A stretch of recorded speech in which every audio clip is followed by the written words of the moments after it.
Asesmen nasional dilaksanakan di semua sekolah, madrasah, dan program pendidikan kesetaraan. Sampel peserta didik yang mengikuti asesmen nasional dipilih secara acak, sedangkan kepala satuan pendidikan serta guru seluruhnya akan berpartisipasi. Bagaimanakah mekanisme kepesertaan tersebut dalam implementasi? Peserta didik akan mengerjakan 4 instrumen: asesmen literasi membaca, survei karakter, asesmen numerasi, serta survei lingkungan belajar. Peserta didik jenjang pendidikan dasar dipilih secara acak oleh Kemdikbud dengan jumlah maksimal 30. Sementara untuk jenjang pendidikan menengah dipilih secara acak dengan jumlah maksimal 45 murid. Masing-masing jenjang memiliki 5 orang peserta cadangan. Apabila ada peserta utama yang berhalangan melaksanakan asesmen nasional, maka satuan pendidikan harus sudah menginformasikan penggantian peserta utama dengan peserta cadangan selambat-lambatnya 1 hari sebelum hari pelaksanaan.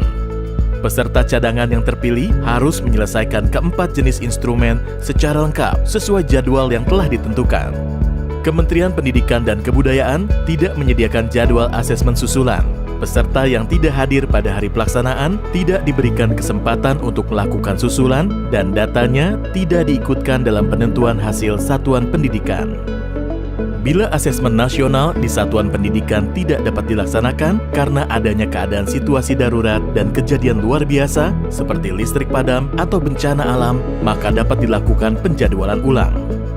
Terkait pelaksanaan survei lingkungan belajar oleh guru dan kepala satuan pendidikan, beberapa hal perlu diperhatikan.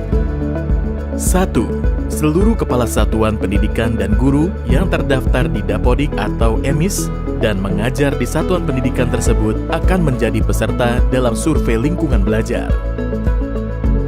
2. Pengisian survei lingkungan belajar untuk kepala satuan pendidikan dan guru dilakukan secara mandiri tanpa pengawasan dan diberikan waktu selama 4 hari.